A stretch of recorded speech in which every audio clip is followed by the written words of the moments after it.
Hello and welcome students, আশা করি তোমরা সকলেই খুব ভালো আছো। জ্ঞানজ্যোতি কোচিং সেন্টারের পক্ষ থেকে তোমাদের সবাইকে আর একবার স্বাগত।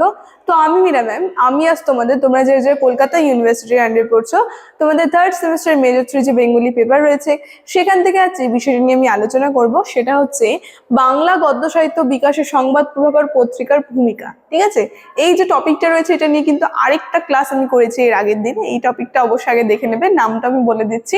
সংবাদ প্রভাকর যে পত্রিকা রয়েছে সেই পত্রিকা সম্পর্কে আলোচনা করেছি। আজকের ক্লাসে বাংলা গদ্য সাহিত্য বিকাশের ভূমিকা কতটা সেটা নিয়ে কিন্তু আলোচনা করব। ঠিক আছে, দেখো ক্লাসটি শুরু করার পূর্বে আগে খুবই একটা গুরুত্বপূর্ণ ইনফরমেশন আমি তোমাদের সঙ্গে আলোচনা করে দিয়ে যাই। তোমরা যারা যারা ভাবছো এই সেমিস্টারে আমাদের সঙ্গে অনলাইন ক্লাস বা নোটসের জন্য যোগাযোগ করবে, তাদেরকে বলে দিই, দেখো এখানে নিচে দুটি নাম্বার দেওয়া আছে। এই নাম্বার দুটি হচ্ছে আমাদের Gyanjyoti coaching centre official helpline number. যে কোনো একটি নাম্বারের মধ্যে কল করে নিয়ে কিন্তু আমাদের সঙ্গে যোগাযোগ করে নিতে পারবে। তার সঙ্গে তোমাদের বিভিন্ন সেমিস্টার কোর্স ফি কি আছে সেটা বলে দিচ্ছি। যারা যারা মেজরে রয়েছে তাদের জন্য কোর্স ফি আছে 1199, আর যারা মাইনর কোর্সে রয়েছে তাদের জন্য রাখা আছে 699। আর আমাদের কোর্সে যদি তোমরা অ্যাডমিশন নাও, যে যে সুবিধা তোমরা পাবে সেটা হচ্ছে এখানে তোমরা live classes, recorded classes, high quality notes, তার সঙ্গে পাবে তোমরা 100% কম্পালসারি সুবিধাগুলো কিন্তু তোমরা একসাথে পেয়ে যাবে। ঠিক আছে, এই ইনফরমেশন নিয়ে তোমাদের দেওয়া ছিল। এখন আমি ক্লাসের আলোচনায় চলে যাচ্ছি। দেখো, প্রথমে বলেছি আজকে যে বিষয়টি নিয়ে আমি আলোচনা করব সেটা হচ্ছে বাংলা গদ্য সাহিত্য বিকাশের সংবাদ প্রভাকর পত্রিকার ভূমিকা কতটা। কি বলছে, ঈশ্বরগুপ্ত সম্পাদিত, ঈশ্বরগুপ্ত কিন্তু এই যে সংবাদ প্রভাকর পত্রিকা, এই পত্রিকাটি সম্পাদন করেন এবং তিনি প্রতিষ্ঠাতা করেন। এবং এই সংবাদ প্রভাকর পত্রিকা বাংলা গদ্য সাহিত্য বিকাশে বাংলা গদ্যকে জনপ্রিয় ও শক্তিশালী করে তুলেছিল। ঠিক আছে, বাংলা গদ্য সাহিত্যকে কিন্তু আরো বেশি শক্তিশালী করে তুলেছিল এই সংবাদ পত্রিকা।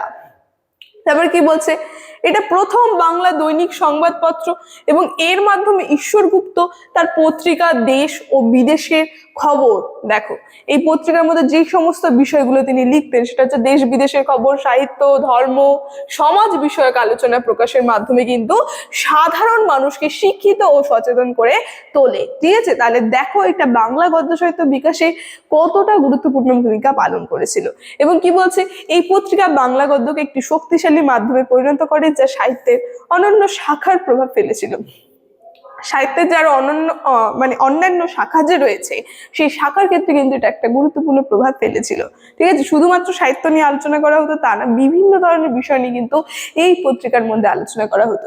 কি বলছে যে সংবাদ প্রভাকর পত্রিকার গুরুত্ব, প্রত্যেকটা পয়েন্ট নিয়ে নিয়ে আমি আলোচনা করছি। সবার প্রথমে চলে যাচ্ছি বাংলা দৈনিক সংবাদপত্র। দেখো এটা কি 1831 সালে সাপ্তাহিক হিসেবে এবং পরে 1839 সালে দৈনিক সংবাদপত্র পত্রিকা হিসেবে কিন্তু প্রকাশিত হয়। আর এটি প্রথম দৈনিক সংবাদপত্র পত্রিকা হিসেবে একটা ঐতিহাসিক গুরুত্ব বহন করে। তাহলে দেখো এটা প্রথম যে দৈনিক সংবাদ পত্রিকা সেটা হিসেবে কিন্তু একটা গুরুত্বপূর্ণ ভূমিকা পালন করে এবং একটা কিন্তু ইতিহাস তৈরি করে। তারপর দেখো কি বলছে,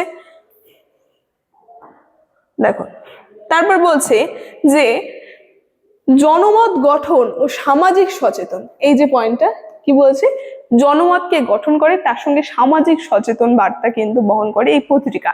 বলছে যে এটি ধর্ম, রাজনীতি, সমাজ, সাহিত্য সংক্রান্ত বিভিন্ন বিষয় নিয়ে নিজস্ব মতামত প্রকাশ করত এবং এই মতামত প্রকাশের মাধ্যমে একটি জনসাধারণের মধ্যে সচেতন বৃদ্ধি করে জনমত গঠনে গুরুত্বপূর্ণ ভূমিকা পালন করেছিল। তাহলে দেখো একটা জনমত গঠনে এই পত্রিকা কিন্তু খুব গুরুত্বপূর্ণ ভূমিকা পালন করেছিল। এবং পরের পয়েন্টে দেখো কি বলছে, সাহিত্য ও সংস্কৃতি, সাহিত্য ও সাংস্কৃতিক প্রভাব। এখানে বলছে সংবাদ প্রভাকর শুধু সংবাদ পরিবেশন করত না, বরং সাহিত্য, ধর্ম, সমাজ বিষয়ক আলোচনার মাধ্যমে বাংলা সাহিত্য ও সাংস্কৃতিক বিকাশে গুরুত্বপূর্ণ ভূমিকা কিন্তু পালন করেছিল। তো আমরা বলবো যে এই সংবাদপত্র পত্রিকা শুধুমাত্র খবর বিতরণ করছে তা কিন্তু না, বিভিন্ন বিষয়, সাহিত্য, ধর্ম, সমাজ, বিভিন্ন বিষয় নিয়ে কিন্তু আলোচনা করতো এই পত্রিকা। ঠিক আছে, তারপর দেখো কি বলছে, শিক্ষা ও সচেতনা বৃদ্ধি, যেখানে আমরা দেখবো এই পত্রিকার মাধ্যমে বিভিন্ন বিষয় নিয়ে আলোচনা করা হয়, তা সাধারণ মানুষকে শিক্ষিত করে তোলে এবং তাদের মধ্যে সচেতন বাড়াতে কিন্তু সাহায্য করে। ঠিক আছে, তাহলে দেখো এটা একটা কি গুরুত্বপূর্ণ ভূমিকা পালন করেছে বাংলা গদ্য সাহিত্য বিকাশে। তারপর দেখো কি বলছে, যে সংবাদ সংবাদ প্রভাকর পত্রিকা বাংলা গদ্য সাহিত্যকে একটি নতুন রূপ দেয়, যা পরবর্তী সাহিত্যিকদের জন্য একটি শক্তিশালী পথ তৈরি করে। তো আমরা দেখব এই যে সংবাদ প্রভাকর পত্রিকা রয়েছে, এটা কিন্তু বাংলা গদ্য সাহিত্য সেটাকে কিন্তু একটা নতুন রূপ ধারণ করে এবং সেটা কিন্তু একটি শক্তিশালী পথ তৈরি করে দিয়ে যায় বাংলা গদ্য সাহিত্য প্রকাশের ক্ষেত্রে। ঠিক আছে, তো এই যে টপিকটার উপরে আলোচনা কিন্তু আজকে আমার এতটুকুনি ছিল। আজকের আলোচনার বিষয় আমি এখানেই শেষ করছি। ভিডিওটি শুরু থেকে শেষ অবধি দেখার জন্য থ্যাংক ইউ।